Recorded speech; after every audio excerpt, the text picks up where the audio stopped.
The desert sun was falling low, painting the hills in fire. Dust rolled across the ground as the last stagecoach rattled off the trail, leaving silence behind. That's when he saw her. Ethan Cole, a weathered rancher, had ridden out looking for a missing calf. Instead, he found a girl, half hidden near a dry creek bed, curled in the dirt like she was waiting for the earth to swallow her whole. She clutched something close to her chest, something covered by a torn wool blanket. Her lips were cracked, voice barely more than a whisper. "Please, don't look under it." Ethan froze in his saddle. He'd seen bandits feign weakness, drifters beg for help only to strike when a man let down his guard. But this girl, she couldn't have been more than 20. Her face told another story. Terrified, desperate. He climbed down, boots sinking into the sand. "What's your name?" he asked gently. She shook her head. "Don't ask. Don't. Just don't." The rancher's eyes drifted to the blanket. Something shifted beneath it, like a weight being carried. Not large, but not small either. His chest tightened. The wind howled through the canyon like a warning. He crouched beside her, his shadow long in the setting sun. "You're hurt?" Her eyes flashed up, wild, panicked. "Not me. Please, just go. If they see you here, they'll kill us both." Ethan's hand went to the revolver at his side. He wasn't one to run from trouble, but something about the way she said they made his blood run colder than the desert night. He swallowed. "Who's after you?" Her voice cracked. "The ones who left this with me." She pulled the blanket tighter, as though the very air couldn't be allowed to touch it. Ethan studied her trembling hands, calloused but shaking. She wasn't lying. She was protecting something. The rancher thought of turning back, thought of letting the sheriff deal with whatever nightmare this was. But his boots didn't move. His gut told him if he walked away now, it would haunt him until his dying day. The girl's eyes filled with tears. "I begged them not to. I begged. And now," she pressed her forehead to the dirt. "Now it's mine to carry." Ethan's throat tightened. He reached out slowly, not to the blanket, but to her shoulder. She flinched like his touch was fire. "Ma'am," he said softly, "whatever it is, you don't have to carry it alone." For the first time, her lips curved into something like a bitter smile. "That's what they said too, right before they left me here." Ethan's breath caught. He glanced toward the ridge, half expecting rifles aimed his way. But the land was still, quiet. He looked back at the girl, at the blanket, and in that moment his curiosity burned hotter than fear. "Whatever's under there," he said, voice low. "I need to know." Her head shot up. "No, please, don't. If you see it, you'll never forget. You'll wish you never stopped." But it was too late. His hands were already moving. Ethan pinched the edge of the blanket. He hesitated, feeling her eyes begging him not to. The desert fell into an eerie silence, like even the wind was holding its breath. Then, with one sharp motion, he pulled it back and froze. The sight beneath hit him like a hammer to the chest. His breath left his lungs in a single, sharp gasp. It wasn't what he expected. Not a weapon, not gold, not some wounded outlaw bleeding out. It was something that made his skin crawl. Something that made his knees nearly give way. The girl's scream cut through the canyon. "I told you not to look!" Ethan stumbled back, his hat tumbling into the dirt. His eyes refused to leave what lay under the blanket, though every bone in his body screamed at him to turn away. The girl clutched it close again, sobbing. "Now you're part of it. You can't walk away. They'll come. They always come." Ethan's voice cracked, barely more than a whisper. "Dear God, what have you done?" Ethan Cole had seen many things in his years on the frontier. Men shot dead for a handful of coins, women left to fend for themselves after raids, even the silent graves of children carved into the dust. But nothing like what he had just uncovered beneath that tattered wool blanket. The sight burned into his mind. His chest felt heavy, his pulse sharp in his ears. The girl pressed the blanket back over it, as though hiding the thing could erase what Ethan had seen. Her hands shook as she held it close, and her whole body rocked like a child trying to soothe herself after a nightmare. "I told you not to look," she whispered. Her voice was cracked, hoarse, but sharp enough to cut through the silence. "Now you'll never sleep again." Ethan swallowed hard, dust sticking to the back of his throat. "What in God's name is it?" She didn't answer, just stared at him with those wide, broken eyes. Ethan looked back toward the horizon. The sun had slipped behind the ridge now, and long shadows stretched across the desert floor. The air had grown colder, too still. "You got a name?" he asked, trying to steady his own voice. "Doesn't matter." She wiped her mouth with the back of her hand. "I won't have it long enough to use it." Ethan frowned. He'd met folks broken by life before, runaway servants, widows, outcasts. But there was something different here, something hunted. "Where's your family?" he pressed. Her laugh came out bitter, almost a choke. "Buried, or gone, or worse. Same thing will happen to me when they find me." "Who are they?" Ethan asked. His hand brushed the revolver at his hip, the steel suddenly colder than ever. The girl's eyes darted to the canyon walls as if the rocks themselves were listening. "You'll hear them before you see them," she whispered. Voices in the dark. Always singing. Ethan's stomach twisted. He wasn't a man given to superstition, but her words had the weight of truth. He crouched, lowering his voice. "Listen, whatever you've got there, whatever secret you're carrying, I can't just walk away. You need help." She shook her head violently. "Help? No one helps. They watch. They all watch. And when it's too late, they laugh." The wind shifted, carrying the faint creak of a tree branch somewhere in the distance. Ethan's horse stamped nervously, ears flicking. The girl looked up suddenly, her face pale as ash. "Do you hear it?" Ethan froze. For a moment, he heard nothing but the sound of his own heart. Then, faint. So faint he thought it might be a trick. He caught it, a sound carried on the wind. Low, broken voices. Humming. The hair on the back of his neck rose. The girl clutched the blanket tighter. "They've found me." Ethan drew his revolver, scanning the ridge. The desert was darkening fast, the last light bleeding away, and every shadow seemed alive. "Stay behind me," he muttered. The girl shook her head again. "You don't understand. You can't fight them. No one can." Ethan ignored her. He'd stood his ground against raiders, outlaws, even soldiers gone bad. Whoever these people were, they bled the same as any man. The humming grew louder.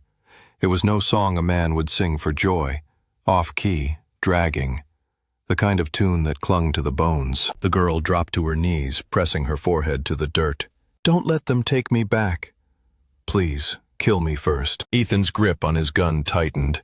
He felt torn, half of him ready to ride, half of him rooted by something he couldn't name. The sound came closer. Shapes moved on the ridge, shadows slipping between rocks. Ethan raised his revolver, aiming into the darkness. His voice was steady, though his hand was tight as iron. "Who's out there? Show yourselves." The humming stopped. Silence fell heavy, thick enough to choke on. Then, a single voice drifted across the canyon, soft, mocking. "Rancher, leave the girl. She's ours." The girl sobbed into the dirt. Ethan's stomach dropped. Whoever they were, they knew him. "Step out where I can see you," he called. But the shadows didn't move. Instead, laughter echoed, low, cruel, and far too many voices at once. The girl clutched his boot. "Please, don't let them take me. They'll make you watch. That's what they do." Ethan's chest heaved. Every instinct screamed to run, but he couldn't. Not with her kneeling there, begging like that. He cocked the revolver, heart hammering. "You'll have to kill me first." The laughter died. The canyon fell silent again. Then a whisper came, so close it felt like it was right beside his ear. "That can be arranged." Ethan spun, revolver raised, but there was no one there. Only darkness pressing in the girl's trembling hands on his leg. For the first time in years, Ethan Cole, the rancher who feared no man, felt true dread, and he knew, deep down, that this was only the beginning. Ethan Cole had faced wolves in the wild before, but nothing felt like this. The way the canyon had gone silent, the way the shadows moved without shape. It was wrong. Wrong in a way no outlaw gang or wild beast could explain. The girl clung to his leg, her voice barely a rasp. "They'll come at night. They always do." Ethan steadied his revolver, eyes darting along the ridgeline. But the desert had swallowed the last of the sun, and now it was all shadow and silence. He crouched low beside her. "What do they want with you?" Her face turned toward him, pale and streaked with tears. "Not me. What I carry." She pulled the blanket tighter, as though it were her last defense against the world. Ethan's stomach tightened. He could still see flashes of what lay beneath, burned into his mind. It hadn't been gold. It hadn't been food. It hadn't even been human in the way he understood, and yet it breathed. Before he could ask again, the humming returned. Low, slow, coming from every direction at once. The girl whimpered. "It's starting." Ethan rose to his feet, gun in one hand, reins of his horse in the other. "We can't stay here. Up you go." He helped her into the saddle, her grip weak but desperate. He swung up behind her, his arm braced protectively around both her and the blanket. The horse snorted, restless, but Ethan dug in his heels and steered it toward the canyon trail. They hadn't gone 20 paces before something whistled through the air. A sharp thunk echoed as an arrow buried itself in the ground just ahead. Ethan yanked the reins, swerving wide. Another arrow hissed past his ear, so close it split his hat clean down the middle. The girl screamed, clutching the blanket tighter. "Hold on!" Ethan roared, spurring the horse into a dead run. The animal surged forward, hooves thundering on the dry earth. Shadows leapt from the rocks above. Dark figures, their faces hidden beneath ragged cloth, their bodies painted with streaks that caught the moonlight. They didn't shout. They didn't curse. They only hummed, that same broken song, louder and louder. Ethan fired, once, twice, shots cracking into the night. One figure staggered but didn't fall. The others swarmed the canyon walls, moving too fast, too many. The girl pressed her head against his chest. "They won't stop. They can't." Ethan gritted his teeth, firing again. Everyone can be stopped. But even as he said it, he knew something was off. He'd hit one square in the shoulder. He saw the spray of dust, the jerk of impact. But the man hadn't cried out. He hadn't slowed, he just kept coming. The canyon narrowed, walls closing in. Ethan kicked the horse hard, pushing it faster, praying the trail would widen ahead. The humming grew so loud it seemed to seep inside his skull. The girl whimpered, rocking back and forth. "Don't let them take it. Don't let them see." Suddenly, one of the figures dropped down in front of them, blocking the trail. His face was hidden by a sack, stitched across the mouth with black thread. His arms stretched wide, and that terrible humming poured from him like wind through a grave. Ethan fired. The man spun back, hit square in the chest, but he didn't fall. He staggered once, then straightened again. The horse screamed, trying to rear, but Ethan held tight. He had one shot left in the chamber. He aimed for the sack-covered head and pulled the trigger. The figure dropped. The humming faltered. For one brief second, silence returned. Then, from the ridges, dozens of voices answered in unison, louder, angrier. The girl sobbed, clutching the blanket so tight her knuckles went white. "They'll kill us for that." "You don't understand. You've cursed yourself now." Ethan wheeled the horse around the fallen figure and forced it up the trail. His chest pounded, but he didn't look back. Not yet. The trail widened into open desert, moonlight spilling across the sand. Ethan slowed the horse just enough to catch his breath, scanning the horizon. "Where's the nearest town?" he asked. The girl shook her head. "No town will take me. They all know. They've all seen." Ethan frowned. "Seen what?" She looked down at the bundle in her arms. Then, slowly, She loosened her grip on the blanket. A small, trembling sound came from beneath it. Not human, not animal. Something in between. Ethan's breath caught. He glimpsed pale skin, eyes too large, too dark, lips that moved without words, like it was trying to sing. He felt his chest seize, his hand dropping from the reins. The girl pulled the blanket closed again. Now you know why they'll never stop. The desert wind carried the faint sound of humming once more. Louder this time. Closer. Ethan gritted his teeth, his mind spinning. He had taken in strays before, fought for people left behind by the world. But this was no ordinary burden. And yet, when he looked at her, at the terror in her eyes, the way she clung to that blanket as though her soul depended on it, he knew one thing for certain. He couldn't abandon her now. But as the night deepened and the voices drew nearer, Ethan Cole realized something else. If he stayed, if he fought, the West might bury them both. The desert night was colder than iron. Ethan Cole pushed the horse hard, the girl clinging to him with the blanket pressed against her chest. Behind them, the humming still carried on the wind, distant but steady. A reminder they weren't safe. Hours passed before they saw it. A weathered ranch house, leaning against the edge of a dry riverbed. Its roof sagged, and the windows were nothing but dark holes. But to a hunted man, even ruins looked like salvation. Ethan slowed the horse, listening. The night was still, for now. "We'll rest here," he muttered. The girl's voice was fragile. "This place, it won't help." "Nothing will." But she slid down from the saddle anyway, legs trembling. Ethan tied the horse to a post half rotted through, then led her toward the door. It creaked on its hinges, the sound sharp against the silence. Inside, the air smelled of dust and rot. Old furniture lay broken, scattered across warped floorboards. A single chair sat upright in the corner, as though someone had been waiting and never left. Ethan guided the girl to the chair. "Sit, rest. You need it." She shook her head, clutching the blanket tight. "I can't sleep. Not with it.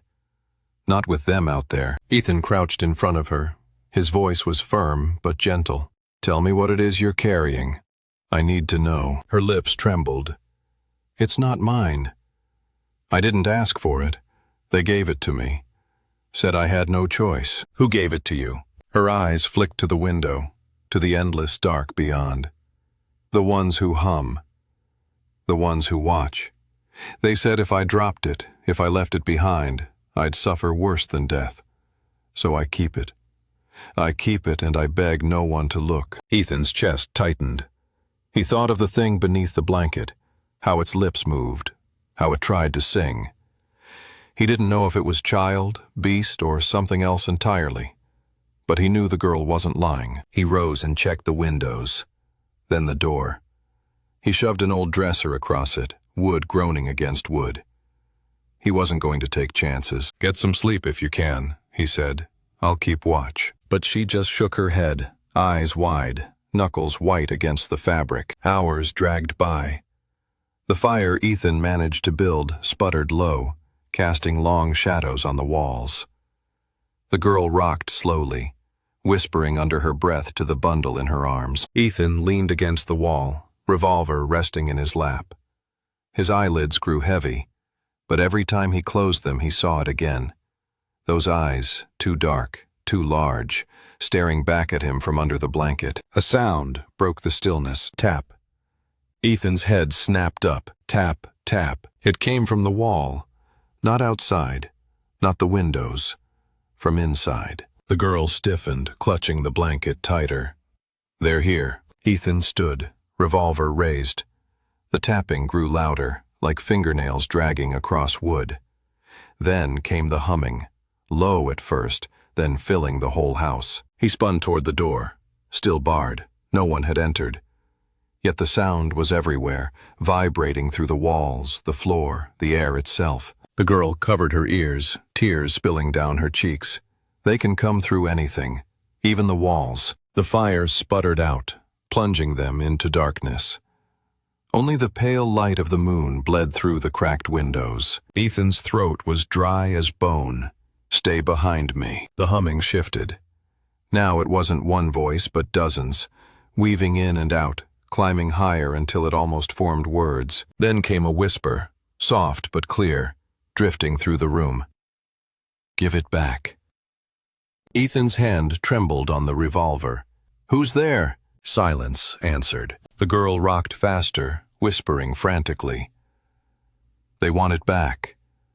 But if they take it, they'll take me too. Please, don't let them." The walls shook with a sudden crash, dust falling from the ceiling. The door rattled, the dresser scraping across the floor as though invisible hands pushed against it. The humming grew unbearable, pounding in Ethan's skull. He fired at the wall, once, twice. Splinters flew, but no figure stood there, only shadows dancing in the moonlight. The girl screamed, "Look!" Ethan spun. The blanket had slipped, just for a second. And in that instant he saw it again. The pale face, the black eyes, its lips moving with the same hum that filled the house. It was singing with them. The girl clutched it back to her chest, sobbing. "It's theirs. I told you. It's always been theirs." The dresser crashed aside, the door slamming open without a hand on it. Cold wind poured in, carrying the sound of footsteps. Figures filled the doorway, faces hidden behind sacks and cloth, their mouths sewn shut but their throats still humming. Ethan raised his revolver, but his gut told him it wouldn't matter. Not against these. Not against what had already begun. The girl lifted her tear-streaked face to him. "You can still run. Leave me here. But if you stay, you'll never escape." Ethan's hand tightened on the gun. He looked at her, at the blanket, at the things standing in the doorway. And in that moment, he knew.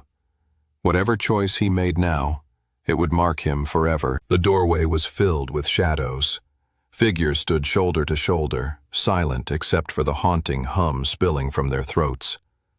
The moonlight caught their faces, or what should have been faces. Sacks stitched over eyes, mouths sewn shut with black thread. Yet still, the humming poured from them, steady as a funeral dirge. The girl clutched the blanket tighter, rocking back and forth. "They've come. You can't fight them." Ethan Cole raised his revolver anyway. His hand shook, not from fear of death, he'd lived with that too long to tremble, but from the awful truth crawling up his spine. He wasn't sure bullets meant anything here. The humming grew louder, rattling the broken walls of the ranch house. The figures stepped inside, their movements jerky, unnatural, like puppets pulled by invisible strings. Ethan fired. Once, twice. Each shot cracked through the night, wood splintering, sacks jerking back. But the figures didn't fall. They kept walking, voices weaving together into one terrible sound. The girl's tears streamed freely now. "Don't let them take me. Kill me before they do." Ethan froze. He looked at her, so young, so broken, clutching that cursed thing beneath the blanket. He remembered her words. "If you see it, you'll never forget. You'll wish you hadn't stopped." The revolver felt heavy in his hand. He had one bullet left. The humming pressed closer, filling the room. The shadows reached for the girl, long fingers curling like hooks. And then, the bundle stirred. The blanket shifted on its own, and from beneath came that same low hum, rising to join the chorus. The figures stopped. For the first time they stood motionless, listening. The girl looked down at it, horror and love tangled in her eyes. "It's calling them." Ethan's stomach twisted. He saw it again, just a glimpse. Pale skin, black eyes too large for its face. Not a child, not an animal. Something in between, born of something the West should never have hidden. The figures lowered their heads, swaying as though in prayer. The girl's voice cracked. "They don't want me. They want it. I was only ever the carrier." The humming deepened, shaking the floorboards. Dust rained from the rafters. The blanket writhed, as though whatever lay inside wanted to be free. Ethan raised the revolver. The girl gasped. "You'd shoot it?" His jaw clenched. He thought of the towns he'd seen, the graves he'd dug, the families torn apart by things men couldn't name. Maybe this was one of them. Maybe this was why the West never healed. The figures stepped closer, their stitched mouths trembling as the sound poured out. The girl sobbed, clutching the bundle tighter. "If you kill it, they'll kill me. If you let them take it, I'm lost anyway." Ethan's chest burned. He was a rancher, not a savior. But here he was, standing in a broken house at midnight, forced to choose between two fates he didn't understand. The humming hit a fever pitch. His ears rang. His vision blurred. The girl screamed. "Choose!" Ethan lifted the revolver. Not at her, not at the figures, but straight at the ceiling. He fired. The blast shook the rafters. For a heartbeat, silence fell. The figures froze. The humming faltered. The girl stared up at him, wide-eyed. Ethan took that moment. He grabbed the blanket from her arms. She shrieked, clawing for it, but he held it high, the thing inside writhing against his grip. The figures surged forward, but Ethan bellowed, his voice louder than their song. "You want it? Then you'll hear me too." He tore the blanket open. The thing inside blinked up at him, its black eyes endless, its lips moving in silent song. It was small, fragile, yet it carried the weight of nightmares. The figures fell to their knees. The humming stopped. For the first time, the night was silent. Ethan stared into its eyes, his breath ragged. "I don't care what you are. You don't own her. You don't own me. You hear? Out here, no man, no devil owns the West." The figures shuddered, their bodies twitching.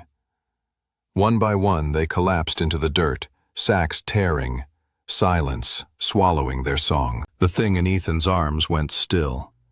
Its dark eyes closed.